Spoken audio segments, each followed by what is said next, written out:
Olá, você está no Mundo Jurídico, da Diário MSTV.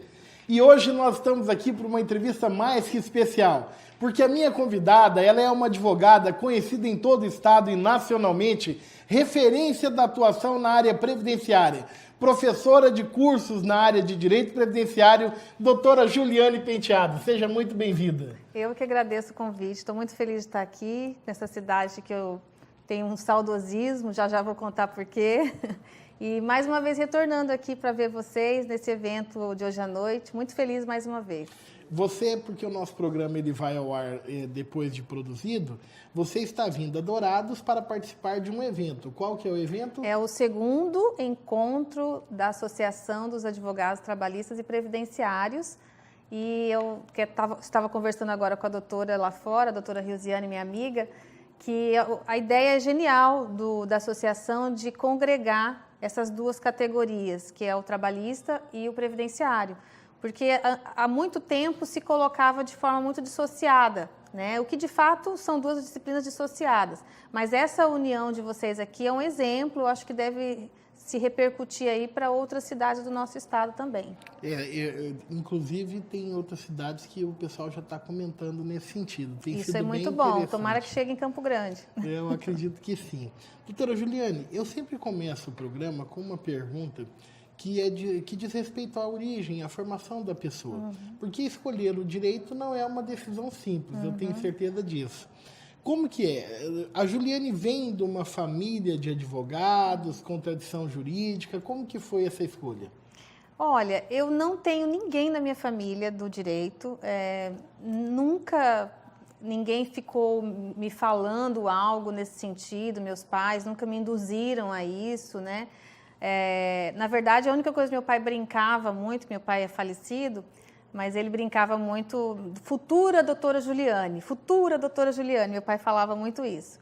Mas eu acho que era um desejo dele de ver a filha doutora, né? Aquela coisa do pai. Mas quando eu estava fazendo cursinho, já segundo científico, terceiro científico, já pensando no vestibular, né? Porque na minha época a gente fazia vestibular mesmo, eu pensava em medicina. Falei, eu vou fazer alguma coisa que eu possa auxiliar as pessoas.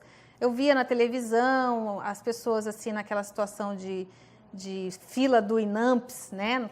Naquela época, antes da Constituição de 88, eu criança, e pensava, puxa, eu quero fazer alguma coisa para a sociedade.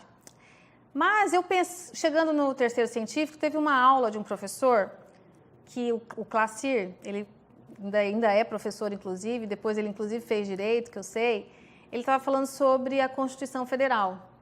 E ele disse sobre os direitos fundamentais, falou do artigo 5º, e quando ele falou aquilo, parece que tocou meu coração. E eu falei, gente, mas é isso que eu quero fazer para a minha vida, eu quero falar disso, né? E aí, naquele dia, eu decidi, eu me lembro que era segundo ou terceiro científico. Fiz o vestibular e entrei no direito. Estou aqui agora. Então, você foi motivada pelo artigo 5º, Direitos e Garantias Fundamentais. Exatamente. Então, você foi muito bem inspirada. Muito bem inspirada. Direito, né? E deve ser um choque, agora passados aí da nossa Constituição 30 anos, né? Uhum. E verificar como que nós hoje vemos aquele nosso artigo 5º, tão querido artigo 5º da Garantia dos Direitos Fundamentais, sendo aí combalido, né? Realmente, a gente está vivendo um momento que é estranho. São tempos muito complicados, porque a gente vê dentro do próprio meio jurídico distorções muito graves da nossa Constituição Federal, né? A gente vê do legislativo, isso é notório, o próprio legislativo distorce muitas vezes, mas até no meio do judiciário, às vezes até no STF, a gente percebe algumas distorções do que a Constituição Federal que deve primar, né?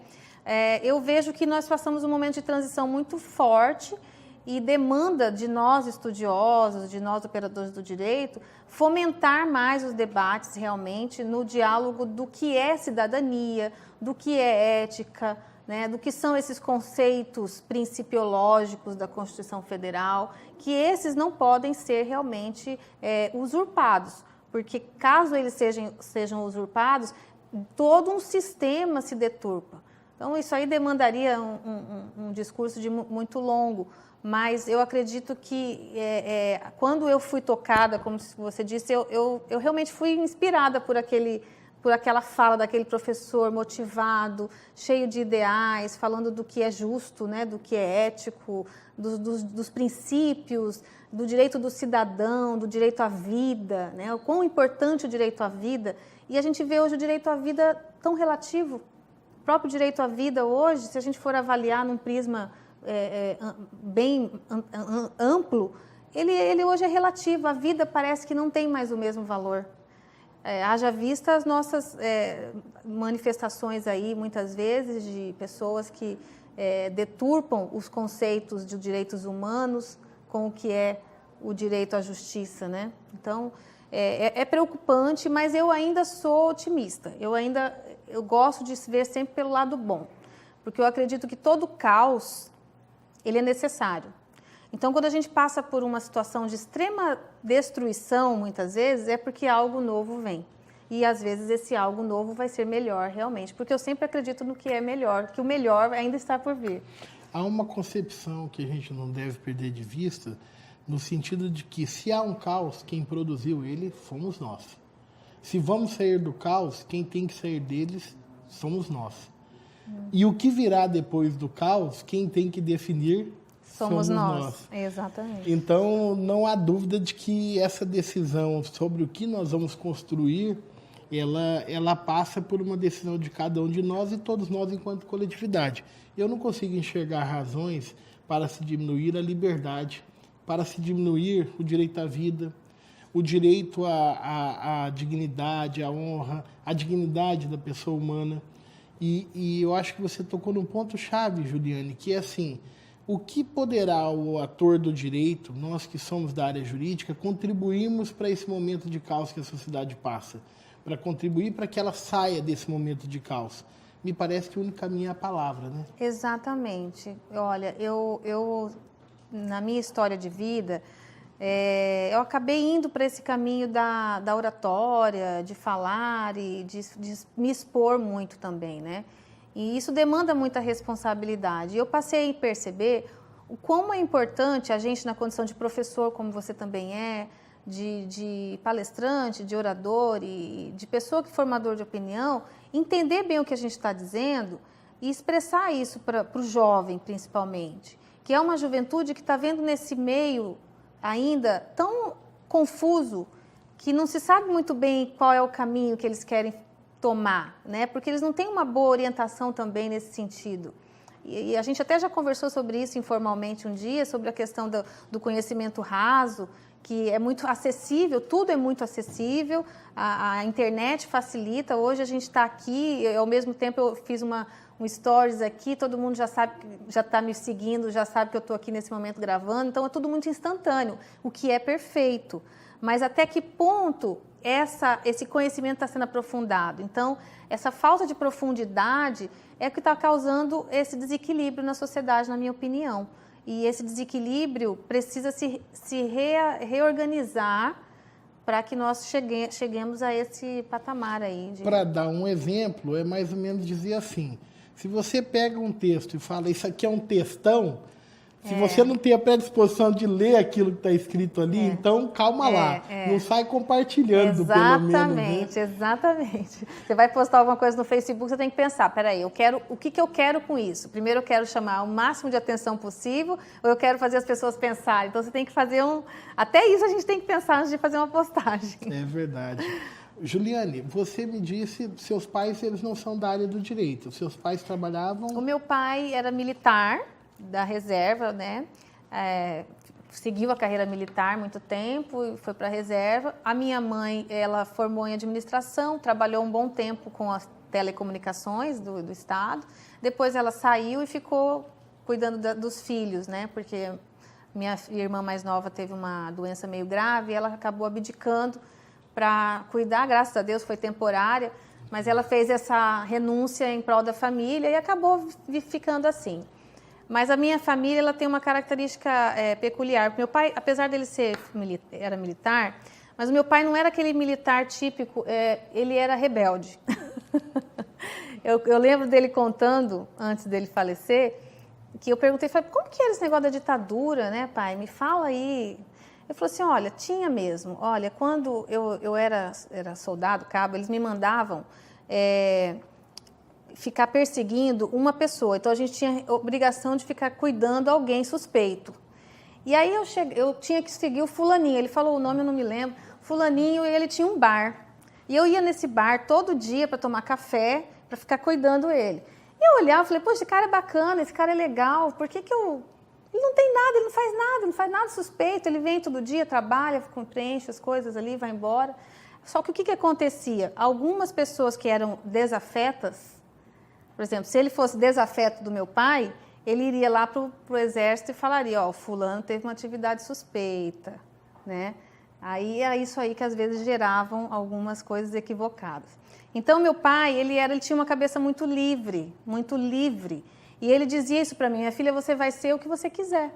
Então, eu vivi num ambiente que, muito embora meu pai era militar, nordestino, né, tinha, assim, uma cabeça mais antiga, vamos dizer assim, mas ele nos criou para sermos muito livres e independentes. E ele dizia isso, ele fazia isso, ele me impulsionava para isso, né? Então, eu acredito que muito dessa minha veia, assim, de vá, né? Vá para o mundo, vem dele, né? Ele participou muito nessa minha formação. Então, eu acabei indo para o direito e a gente vai se identificando aos poucos, né?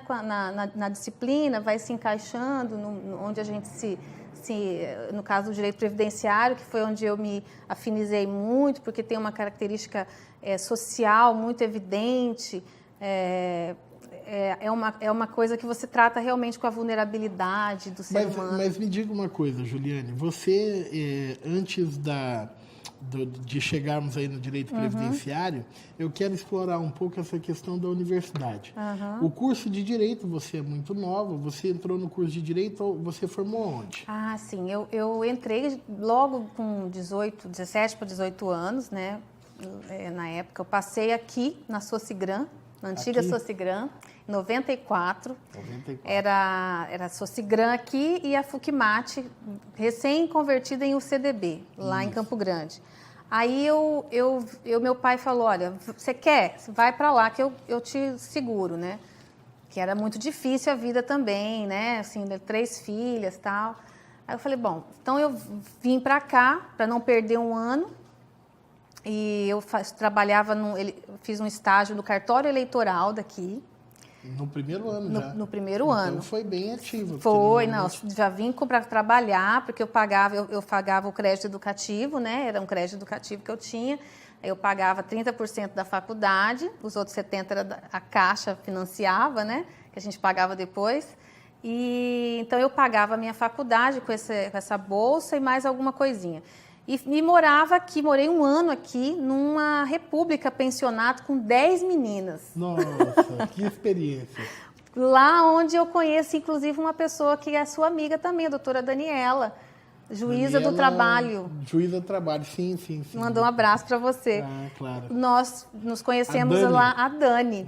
Nos conhecemos lá. Está em Ponta Porã agora, né? Ela está substituindo Ela está em trânsito, E nos conhecemos e fiz amizades maravilhosas desse ano, que se permanecem até hoje. Uma delas é a Daniela, entre outras. E foi uma experiência muito boa para mim esse ano aqui, porque eu vivenciei, já com 17 anos, assim, uma vida, apesar de ser próximo, mas eu me virando, né? Passando aperto, andando muito para lá e para cá. Andando literalmente. Andando literalmente, estudando e trabalhando e tendo que se virar aí, né? Com as relações humanas, porque também não é fácil o relacionamento, né? Às vezes com pessoas. E aí foi disso, no ano seguinte eu já voltei para Campo Grande. Eu fiz a transferência, pedi de transferência, uma prova que a gente fazia. E aí eu voltei para Campo Grande, fiquei de 95 a 98, me formei na UCDB. Formou em 98, eu entrei na faculdade em 95. Então nós somos bem contemporâneos. Muito próximos. Entre fazer o curso de Direito 1 ano em Dourados e ir para Campo Grande, sentiu muita diferença ou não? Olha, eu senti nas universidades, sim, porque as matérias tinham algumas diferenças, né? Eu tive que pagar algumas adaptações por um período, paguei. Mas, ao mesmo tempo, também o fato de eu ter voltado mais próximo da minha família, né? Para mim foi mais confortável ter voltado para casa, apesar de que eu continuei na mesma labuta de trabalho e fazendo estágio, nunca parei de trabalhar. Você fez estágio em quais entidades? Olha, eu fiz em alguns escritórios, fiquei bastante tempo no cartório primeiro, porque era um estágio eleitoral. Eu participei de 2 eleições, né, em 94, depois em 96. 94 aqui, em 96 lá.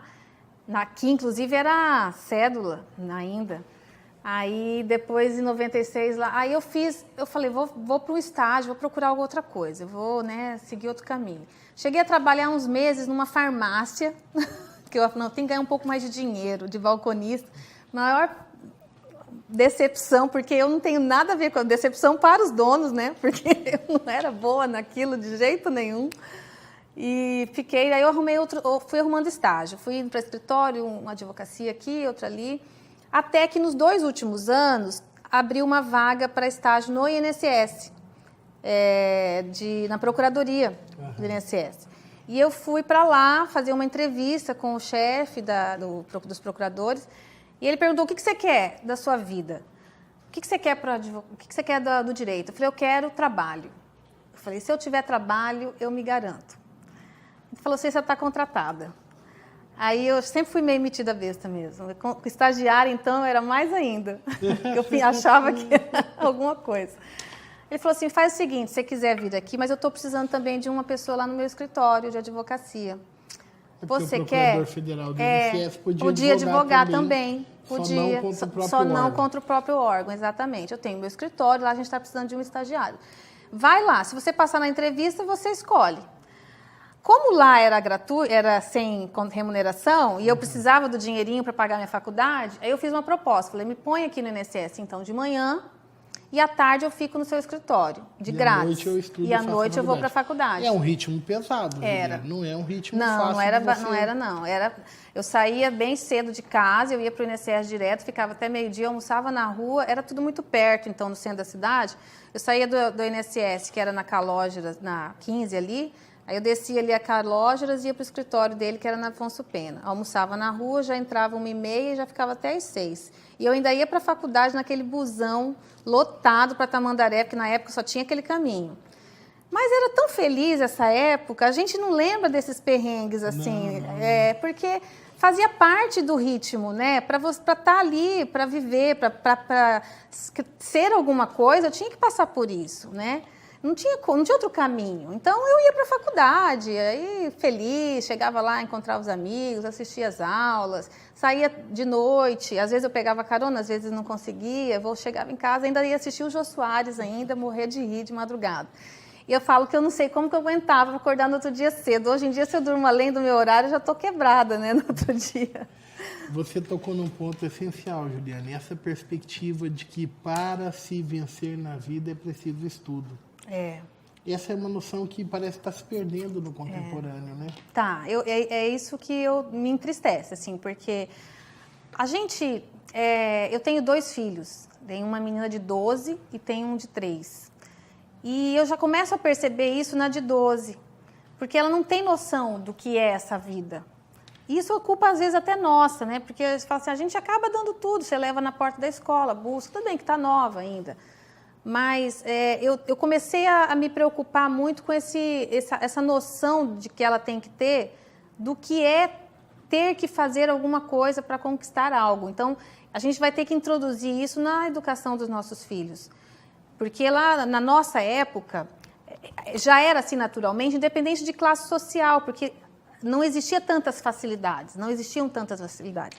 Hoje é muito natural, a coisa da tecnologia facilita isso. Você pode ser pobre, qualquer pessoa numa periferia tem um celular e arruma um Wi-Fi e ele consegue se comunicar com qualquer um, né?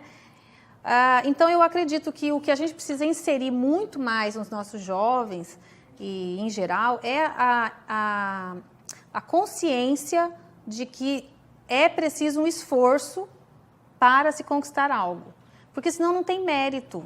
E você não aprende aquilo se você não buscar. Se for dado, não há aprendizado. O pressuposto da conquista é a luta para se atingir o resultado. É a né? Luta. Porque senão não é conquista, é algo que você recebeu graciosamente e aí... Exato. O que não é demérito nenhum, eu costumo dizer, quem não precisou passar por tudo isso. É lógico que eu contar essa história assim, romântica, eu também não quero dizer assim, mas eu nasci rico, a minha família é rica, né? Não tem demérito nenhum, né? O que a gente tem que aprender é ter empatia também. Falar, eu tenho isso, mas o outro não tem. E de certa forma, fazer com que não seja tão... como é que fala? A coisa seja muito banalizada, o ter, né? Ser muito banalizado esse ter. Você colocou uma questão que me é muito cara.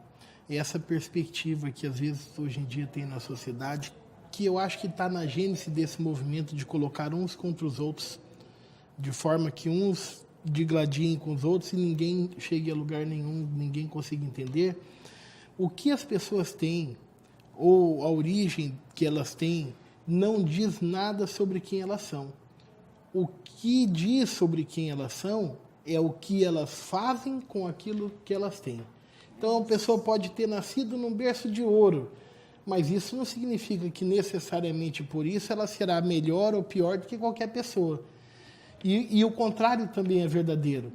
Então, mas eu tive todas as facilidades da minha vida, mas eu sou uma pessoa que eu tenho consciência social, eu não uso disso para me colocar acima do próximo, eu respeito o meu próximo assim como eu quero que ele me respeite, eu não faço mal ao próximo aquilo que eu não quero para mim.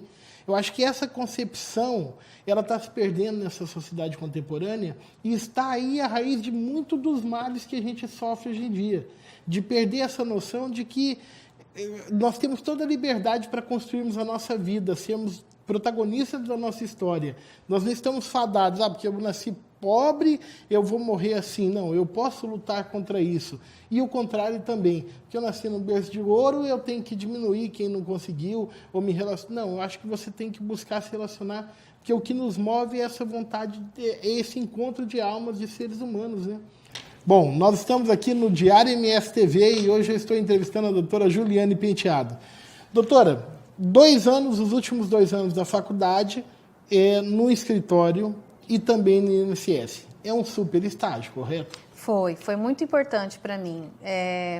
No INSS, por quê? Primeiro, apesar de que a gente não fazia muita petição, mas eu tive contato com os casos, né? E aí, quando eu via os casos, eu queria atuar para o segurado. E não para o órgão. Eu olhava aquilo e falava assim, poxa, mas... Né? Eu queria fazer o inverso, mas eu estava ali para trabalhar, então eu tinha que seguir ordens. E no escritório de advocacia, eu trabalhei lá, foi uma experiência maravilhosa, porque eu trabalhei no escritório teórico, na época já era um escritório grande, eram pessoas muito dinâmicas, um escritório muito atuante, até hoje ele se mantém firme em Campo Grande, um grande escritório.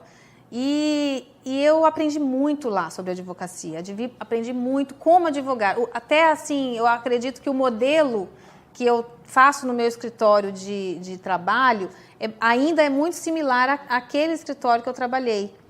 Eu aprendi como é a coisa do atendimento ao cliente, né? Como você se reportar ao cliente, o mecanismo na época a gente não tinha internet dessa forma e nem esses programas de gerência de processos, né? Mas tinha tudo o sistema de fichas, então era tudo muito anotado. A importância de você anotar tudo que você fala com o cliente, né? Informar, falei com ele sobre isso, avisei sobre tal coisa. A importância da gente ter o acompanhamento do processo constante para que aquilo realmente flua, né? Então, enfim, eu aprendi muito sobre advocacia lá. Eu tenho muita gratidão, de verdade, por esse escritório, lá do Nelson Araújo. Nelson Araújo. Foi lá no escritório dele que eu trabalhei. Famoso, né? Trabalhei muito tempo lá. Doutora, formou, vai para a advocacia. Eu percebo, Juliane, eu posso dizer que você é um exemplo de empreendedora dentro do direito? Olha, eu nunca me considerei assim. Eu comecei a entender melhor essa palavra tem pouco tempo na minha vida, sendo bem sincera. Eu simplesmente fui fazendo, sabe? Eu nunca fiz essa meta. Eu até acho que se eu tivesse feito, estaria melhor. Hoje se eu for falar para um jovem, eu falo para ele, faça essa meta, faça um planejamento, né? Não é vergonha nenhuma, porque a gente tinha ainda, não sei se na sua época, com você também aconteceu a mesma coisa, porque a gente é da mesma época, existia um pouco de vergonha de fazer isso na advocacia, parece, assim, uma timidez, a gente fazer isso de forma escancarada. Acho que timidez define bem. Uma timidez, porque parecia assim que a gente estava ferindo o código de ética, talvez, está querendo aparecer demais. Só que o tempo mudou, o mundo mudou, né? O marketing jurídico, ele é importante. E empreender na advocacia, porque a gente não vai mais ficar com uma porta escrito advocacia e o cliente vai bater lá. Não vai ter isso mais, não existe mais isso como antigamente. Então, a gente precisa realmente aparecer, se mostrar que você sabe, que você tem competência, que você pode fazer um bom trabalho, de forma ética, de forma coerente, responsável. Quando eu comecei a entender isso, é que hoje eu digo que eu sou uma empreendedora, né? Hoje eu digo, mas com toda certeza faz muito pouco tempo que eu comecei a assimilar isso. Quais são os exemplos que você poderia me dar que te fazem hoje fazer essa própria análise de você mesmo como empreendedora? Eu acho assim, teve o fato de eu entrar na universidade para dar aula. Eu fiquei uns bons anos dando aula em graduação. Quantos anos? Fiquei 13 anos direto. Em qual universidade? Eu fiquei 13 anos na Uniderp. Eu comecei em 2003 e saí em 2016. Mas nesse meio tempo eu dei aula também na Facsul, eu dei umas aulas na UCDB também, Estácio de Sá, eu transitei um pouco. E nesse período eu fiquei muito ali naquela coisa da docência, né, como professora, e eu fazia de certa forma, sem saber, eu fazia um pouco isso dentro da sala de aula com os meus alunos, porque eu tinha uma motivação muito grande de divulgar o direito previdenciário para a classe acadêmica, que eles se interessassem no direito previdenciário. Que muitas faculdades nem têm essa disciplina. Nem tem, eu mesma não tive na minha grade curricular como aluna. Então, eu tinha eu falo que eu era uma mágoa, né? Que eu ficava, por que o direito previdenciário não tem um pouco mais de valor tal? E é tão importante, então eu tentava fazer isso. E eu fui construindo um pouco a minha identidade, não propositadamente, mas como uma consequência desse meu ideal, dentro da sala de aula. E quando isso foi acontecendo, chegou num ponto que a vida vai te chamando, eu acho, sabe? As oportunidades vão aparecendo, né? É chamado, o cavalo passa, você tem que subir, senão ele passa.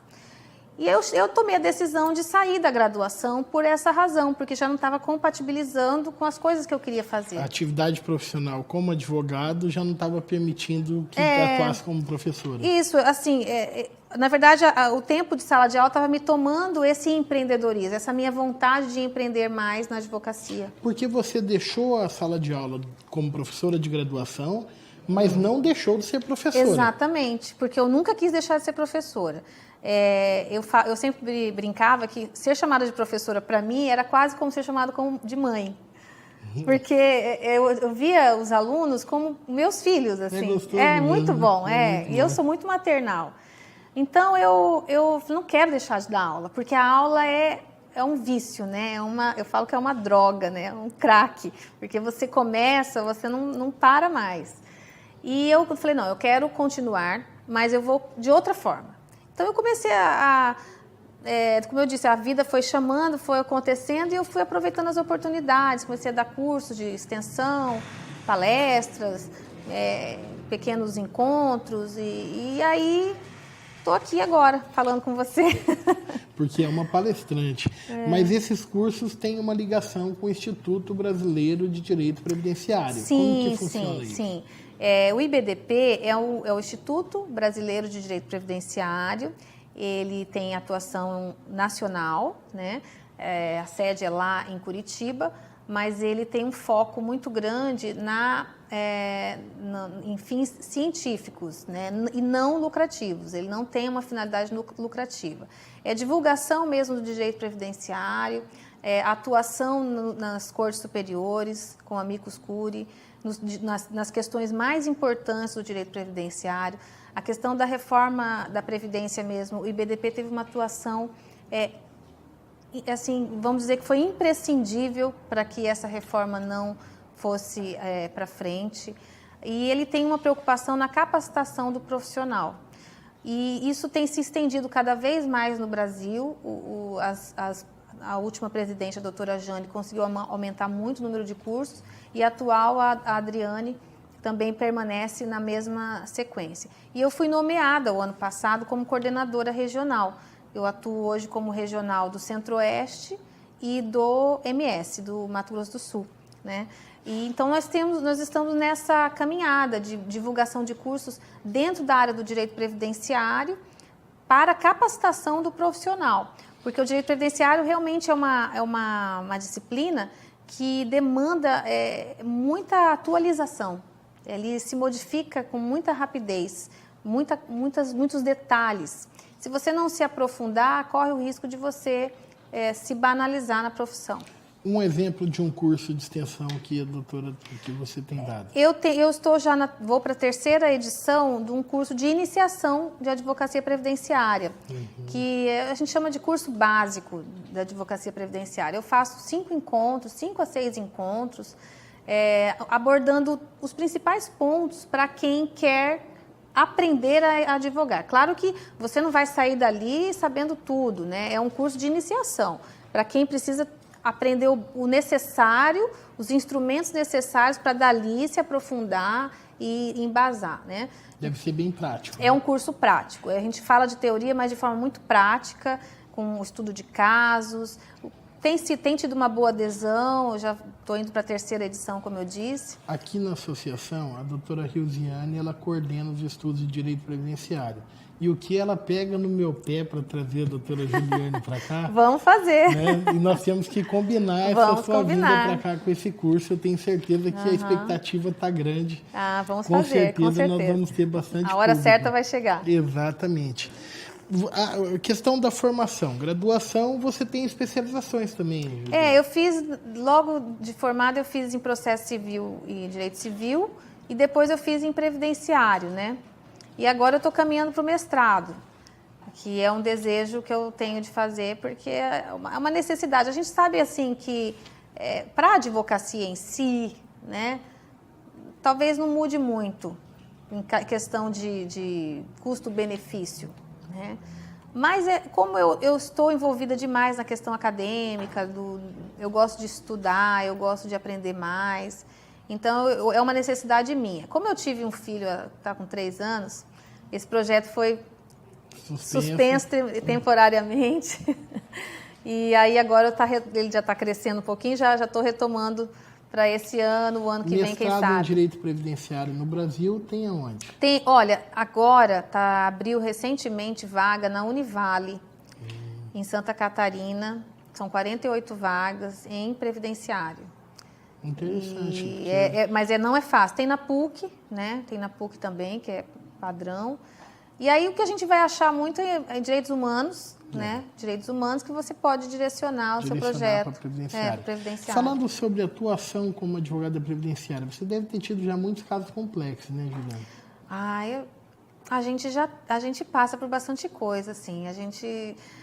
Eu falo assim que o mais complexo para mim é quando você percebe a ansiedade do cliente, que é uma ansiedade justa, porque ele está numa situação de vulnerabilidade mesmo, e você nem sempre consegue atuar com aquela rapidez que ele precisa, porque a gente depende de outros fatores. Então, e muitas vezes a decisão nem sempre é tão justa como poderia ser. Por quê? Por falta de conhecimento mais amplo da disciplina. Eu percebo muito isso ainda no judiciário. Infelizmente, na nossa região, há uma defasagem ainda na cultura do aprendizado do direito previdenciário, sabe? Então, por parte de magistrados, também, advogados, por todo geral. E aí acaba que você não consegue, você tem que levar esse processo para recursos, coisa que poderia ser resolvida facilmente em primeira instância. Então, isso aí que me deixa angustiada. Me dá um exemplo disso para que eu possa compreender. Tá, vamos lá. Vamos falar de um caso que eu tive no interior do estado, não vou nem falar comarca, nada, tá? que era um caso Eu quando dou exemplo em sala de aula, eu falo assim, eu estava viajando para fazer uma audiência. Fazer uma audiência. Nunca acontece na cidade que a gente trabalha. Na cidade que a gente trabalha, não. É só organizado, né? Interior. O interior aí do estado, eu estava com benefício por incapacidade, caso de aposentadoria por invalidez mesmo. A gente sabe que a Justiça Estadual ainda, perícia demora muito, foram uns 3 anos para marcar perícia. Foi feita a perícia constatou, a perícia é linda, coisa difícil de acontecer, um laudo pericial assim, bem com respostas coerentes, respondendo todos os tópicos e dizendo da data do início da incapacidade dela e da incapacidade total e permanente para o trabalho. Uma senhora que já estava no decurso do processo, ela não chegou aos 60, mas ela não chegou aos 60, ela tinha menos, mas já tinha avançado um pouco mais na idade. Ok, lindo, vamos sair a sentença. Sai a sentença. A sentença julgou improcedente, porque a data do início da incapacidade foi muito anterior à data da propositura da ação. Portanto, ela tinha perdido a qualidade de segurado. Não sei se vocês conseguiram entender. É porque retroage na verdade, né? assim... Volta a data da incapacidade. Exatamente. Então, eles fizeram uma mistura do conceito do que é período de graça, de qualidade de segurado, com a data do início da propositura da ação. Só que a propositura da ação foi feita após um indeferimento administrativo, né? Que às vezes dista meses, se não anos. Exatamente. Né? Então, assim, o que eu tive que fazer? Eu tive que embargar. O juiz não admitiu os embargos. Quer rever o conteúdo da decisão, matéria de recurso? Aí foi para recurso. Aí o nosso recurso vai para onde? TRF, terceira região. Ah, não era juizado. É São Paulo, porque é Justiça Estadual. Aí vai para São Paulo, não tem tutela antecipada, e aí a gente está aguardando agora o julgamento do recurso. Esse é um caso mais recente. Esse foi um caso assim que eu cheguei aí conversar, né? Mas, infelizmente, às vezes a rigidez do magistrado, assim, eu estou falando de um caso, é claro que não é uma regra, nós temos magistrados excelentes, mas isso aí é uma rigidez, é a coisa da zona de conforto, muitas vezes, que a pessoa, o indivíduo, o ser humano, que está naquela posição de definir, ele não quer, muitas vezes, sair daquela zona de conforto de ter que buscar algo que está fora do que ele acha que deve, né? Então, ele falou, não vou mexer com isso não, recorre. Só que dentro daquilo tem um ser humano, né? Que está lá aguardando. Que está lá aguardando, exatamente. Então, é isso aí que me entristece um pouco. É um direito, vamos chamar de líquido e certo, mas com um erro de direito clarividente. Clarividente. Não é fácil. E também a questão da vaidade atrapalha um pouco, Atrapalha. Né? A vaidade atrapalha. Juliane, você tocou num ponto que foi a atuação do IBDP em relação à proposta de reforma da Previdência que está suspensa nesse momento, até que acabe a intervenção no Rio de Janeiro e já se avizinham eleições presidenciais de 2018, a reforma da Previdência não andou. E o déficit da Previdência, existe ou não existe? Vamos fazer uma pergunta simples. A gente diz que não existe, né? Por que não existe? Olha, em resumo, vamos lá, vamos fazer uma coisa bem resumida. Quando nós falamos de seguridade social, a gente tem que entender que ela tem uma tríplice forma de custeio. Tríplice. Quem são esses agentes aí? O Estado, né? O Estado, a empresa e o trabalhador, né? Então, esses 3 agentes, eles fazem o custeio da seguridade como um todo, tá? Se ela é tríplice, todos têm que participar dessa contribuição. Outra, se nós falarmos de contribuição previdenciária, nós estamos falando apenas das contribuições sobre folhas de salários. Mas não existem apenas contribuições sobre folhas de salário. Existem contribuições sociais que incidem sobre outras finalidades, que também repercutem para a Seguridade Social. São fontes de receita. De receita. São receitas que estão discriminadas na Constituição Federal. Tá? Então, elas entram. Entra dinheiro. PIS, COFINS, loteria, Mega Sena. são vários recursos que vão despejar na Seguridade.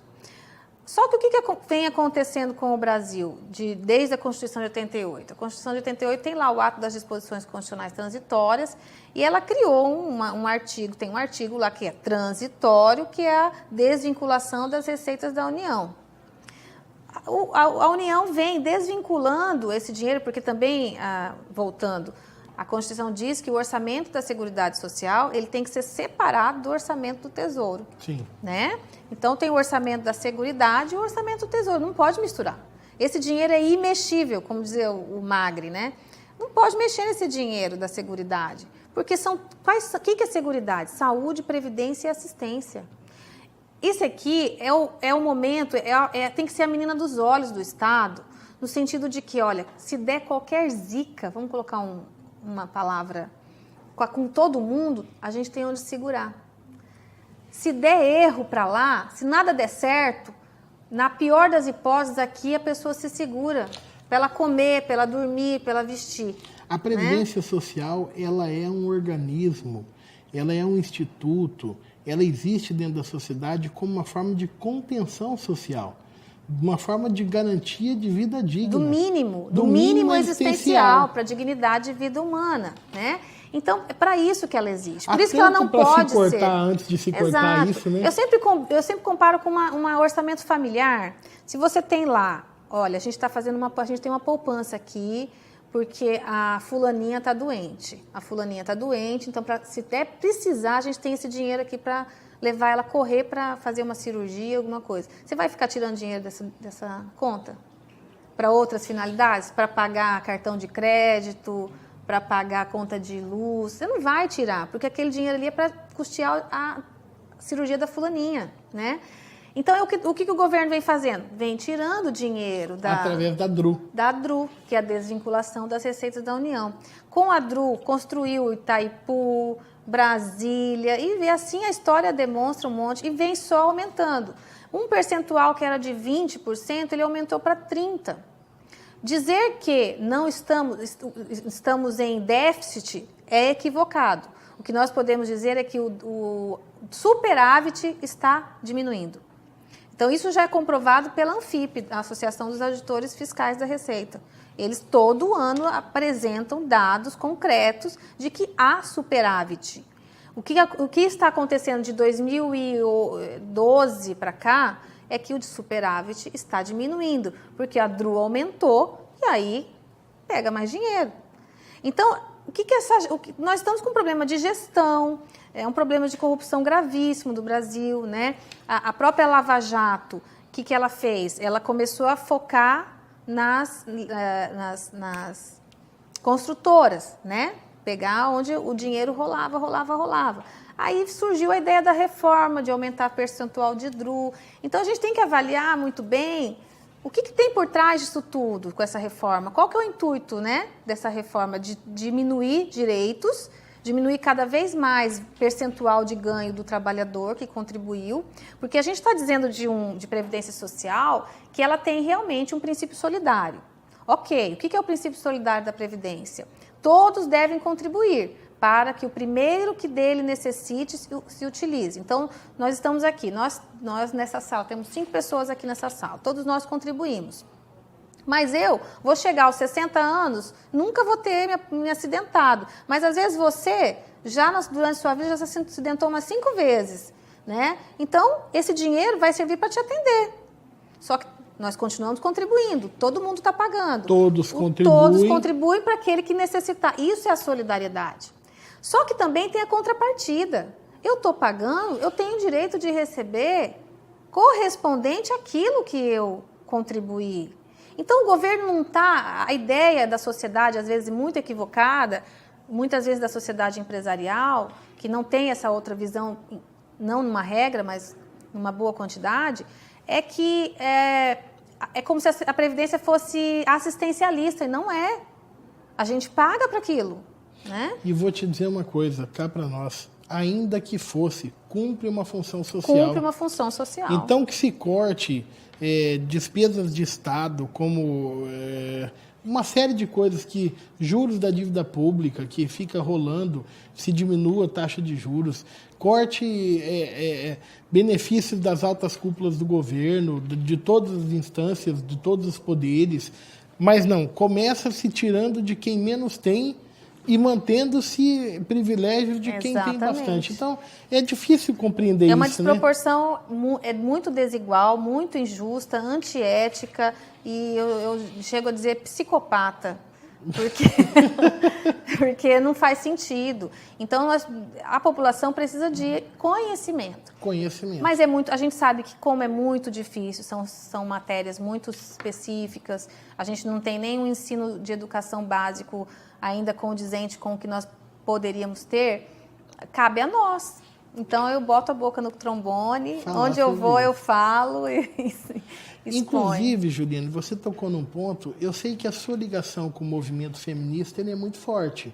Mulheres advogadas, como tem sido a sua atuação nesse cenário?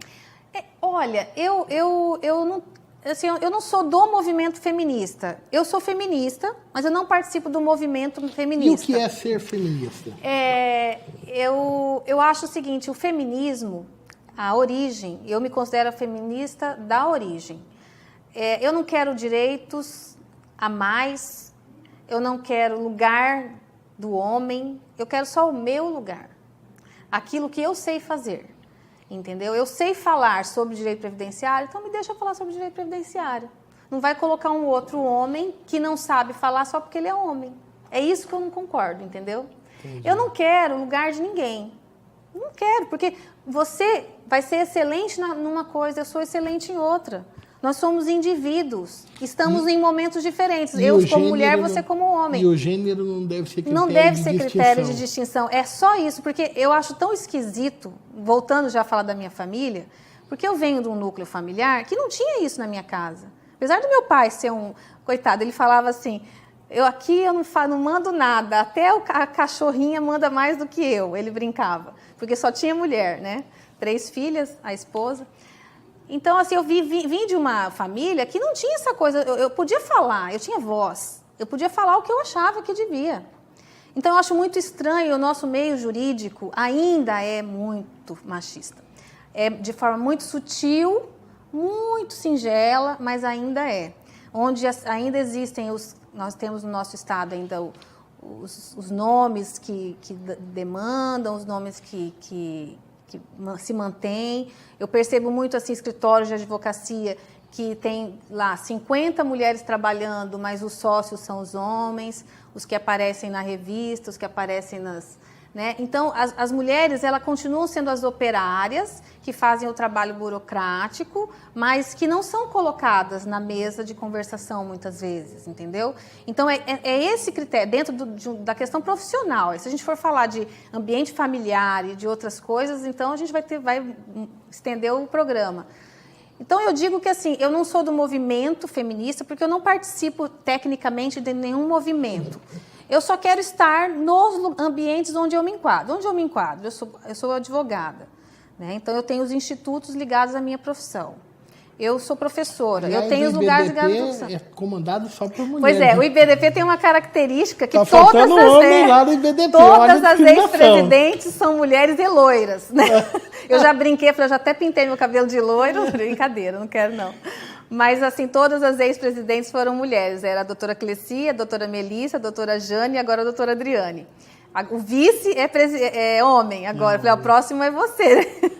Então, assim, nós não... Para a gente finalizar esse assunto, eu não gosto de colocar muito setorização.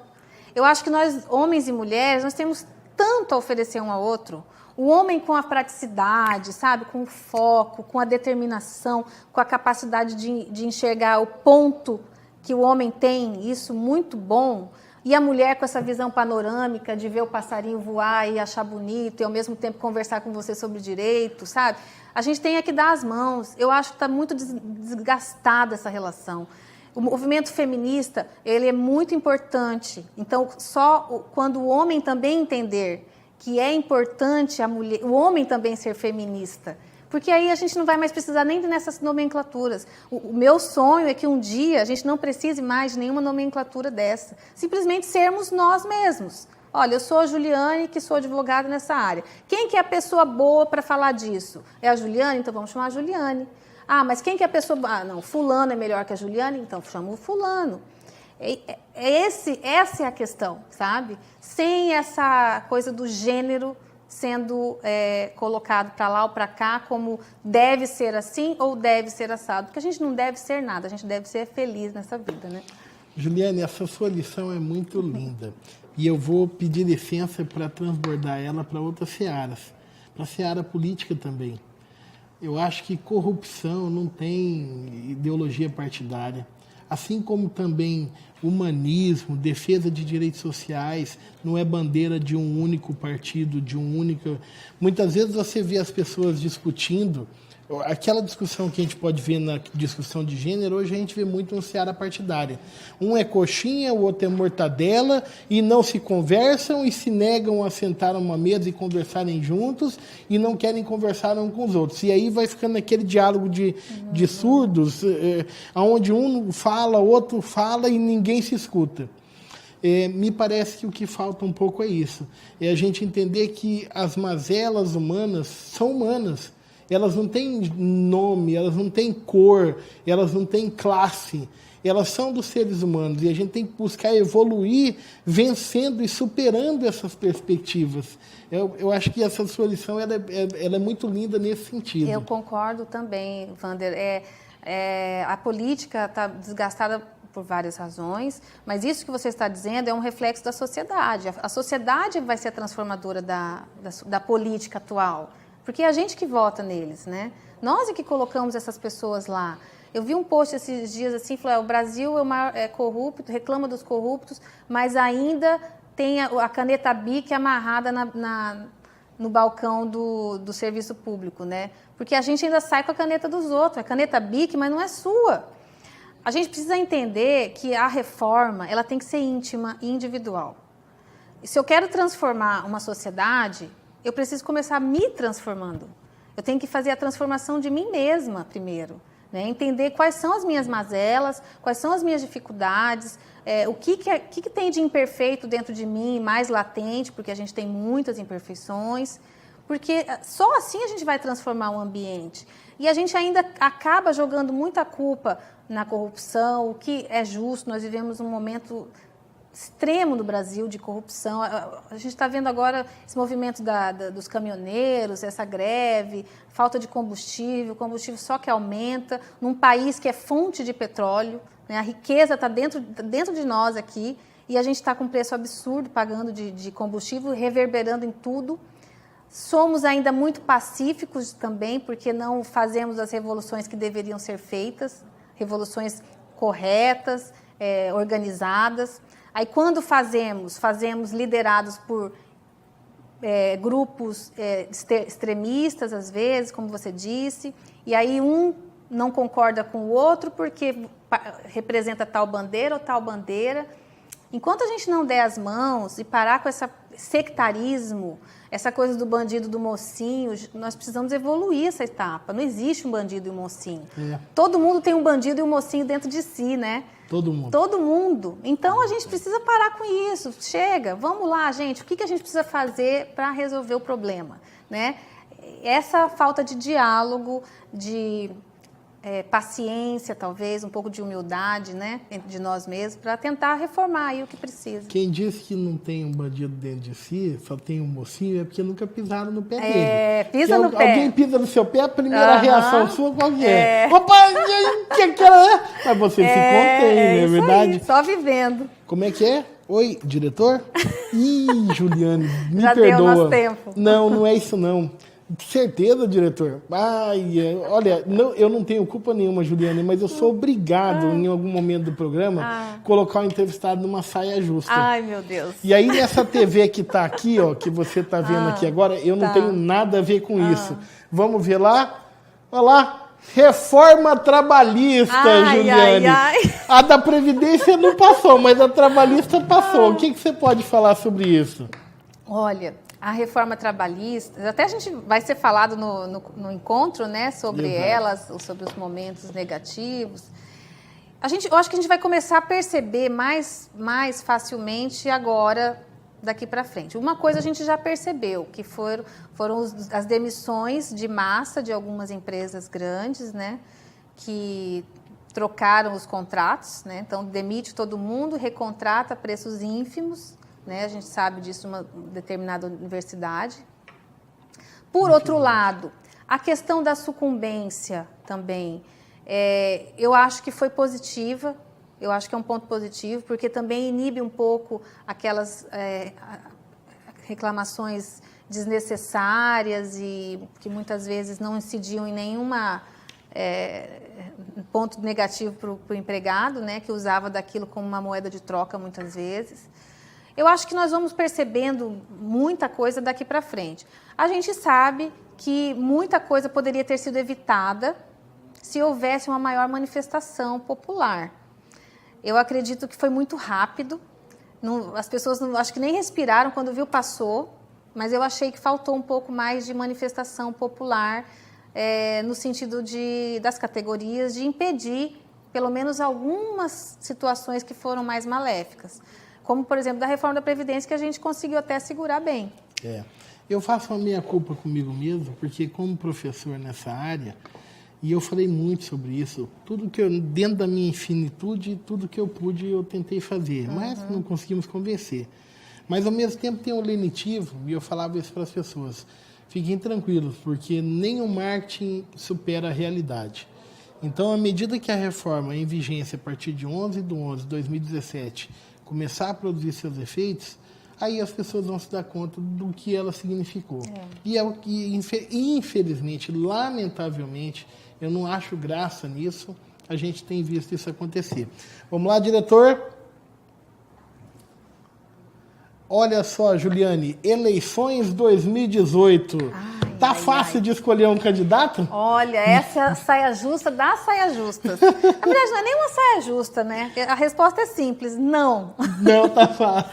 Porque eu confesso para você, assim, que eu não tenho... Eu tenho pensado muito no assunto, claro, porque é importante pensar, mas eu ainda não encontrei alguém que eu me identificasse para votar. Eu ainda não vi nada que me atraísse, né? Vamos ter que esperar os acontecimentos aí, quem são as pessoas que vão aparecer de verdade. Mas a gente tem uma responsabilidade muito grande. Eu acho que essa eleição ela é muito importante para o Brasil. Também acho. Talvez uma das mais importantes. Nós temos pouco tempo de democracia no nosso Brasil. O Brasil é jovem e de todo o tempo de existência do Brasil, foram poucos anos de democracia, se a gente for avaliar, né? Sim. Então, nós não temos muita experiência. Então, a gente pode até fazer um pouquinho ficar um pouquinho mais confortável nesse sentido. Nós somos ainda pré-adolescentes na democracia. Nós não sabemos ainda o que é escolher. Nós não sabemos o que é exercer a liberdade.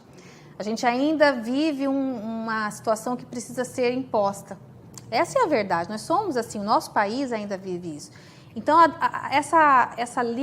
esse empoderamento, né? Essa decisão, esse poder de decisão, demanda também um pouco de mais autoconhecimento e conhecimento de outras áreas, o que nós também não temos. Precisamos, então, aceitar que tudo isso que está acontecendo são frutos das nossas escolhas, fruto da nossa escolha. Que possamos agora, com essa eleição que vem, nos atentarmos melhor. Eu acho que reeleição é uma coisa que a gente tem que abolir. Não deu certo até agora com ninguém, então não reeleja o candidato que vem dando errado, né? Inclusive se for um vampirão, né? Inclusive. Então vamos pensar nisso, eu acho que isso é importante isso com certeza, né? Não reeleger. Eles já estão vindo numa toada muito antiga aí de manutenção do poder. Vamos revezar, vamos trocar. E tentar ver com os nomes que vêm aí aquele que mais se enquadra para um projeto real de emancipação do Brasil. Não desse Brasil aí que está amarrado aí em pseudos direitos humanos, seus direitos fundamentais, que na verdade é só estar na Constituição, lá no artigo 5º, mas que na prática mesmo, né, a gente tem pouco. Eu confesso para você que estou igualzinho, ainda não tenho uma definição muito clara. Estou buscando um candidato que tenha comprometimento social, com ideal de justiça social, com os direitos do trabalhador, com a previdência social, e não que pense só em atuar para o mercado e tal, mas ainda não tenho nada definido. Esses dias tomei um susto, peguei uma entrevista de um candidato que está liderando as pesquisas, aí ele falou, a solução para o direito de trabalho é quase a informalidade. Eu falei, meu Pronto. Deus do céu, olha a solução que esse homem quer achar. Querida Juliane, que prazer tê-la aqui conosco, viu?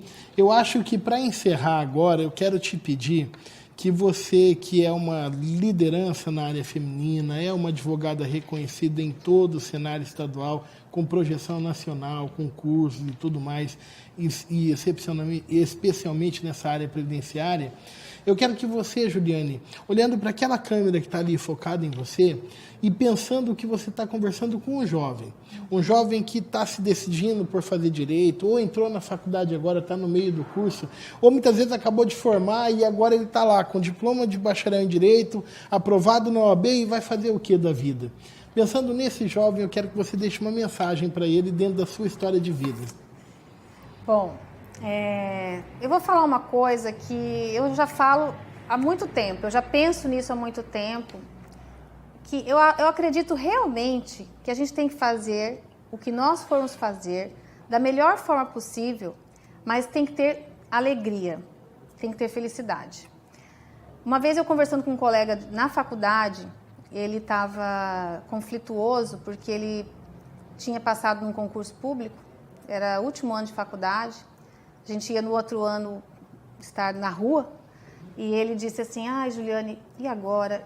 Eu vou ter que assumir esse concurso porque eu preciso de dinheiro para me manter, mas eu queria mesmo advogar, eu quero advogar. Aí eu conversei com ele e falei, procure o que você vai te fazer feliz. Esse meu colega, ele chegou a entrar no concurso público, ficou um período lá, fez o pé de meia dele, pediu exoneração e está advogando aí feliz da vida. Então o que eu quero dizer é que tudo na vida são escolhas, mas toda escolha ela tem que ser refletida dentro do coração. A gente não pode pensar só com a razão, a gente tem que pensar com o coração, porque é no coração, o coração é que manda no cérebro, porque é ele que impulsiona, né, o sangue. E o coração é que vem aquela primeira sensação da gente. Mas não esquecer da importância de estudar muito, trabalhar muito. O trabalho, ele é tão bom, ele é tão prazeroso, é tão bom você trabalhar e ver o resultado do fruto do seu trabalho na vida de um ser humano, na sociedade que você participa. A satisfação é tão grande que o dinheiro ele é consequência. Então, para você que é jovem, que está fazendo uma faculdade, daqui a pouco está aí no mercado, não fiquem pensando no dinheiro, sabe? Na consequência material, porque isso é natural, isso é consequência. Tudo que você fizer bem feito. Você conhece um pedreiro, vamos colocar de alguém da construção civil, o melhor pedreiro da sua cidade, vai ver como ele mora, vai ver como ele vive. Ele vive bem, de maneira estável, de maneira digna, porque ele faz aquilo com alegria, ele faz bem. Então, o que você for fazer, faça bem feito, faça com comprometimento, mas com o seu coração pulsando, com alegria, porque as dificuldades existem em todas as profissões, todas. Todos nós aqui, a gente só falou da parte boa, mas se a gente for sentar aqui e falar das dificuldades, das vezes que nós tivemos, às vezes, que chorar, né, doutor? No cantinho lá do nosso escritório, dentro da nossa casa, com a nossa família, todo mundo vai ter. Mas o que a gente tem que fortalecer é o que é bom, é o que é justo, é o que tem alegria, é o que tem empatia. E aí, o mundo é um caminho sem fim para aquilo que você quiser. Se você quiser concurso público, siga a sua intuição, siga o teu coração, vá na sua meta, faça o seu planejamento. Se quiser advocacia, faça da mesma forma, com planejamento, com calma, com paciência, mas com muita alegria, muito entusiasmo. É o que eu espero e desejo para vocês. ser tudo seu em cada parte. Isso aí. Doutora Juliane, que orgulho e que honra recebê-la aqui, viu? Prazer todo meu. E você esteve aqui conosco no Mundo Jurídico da Diário MSTV.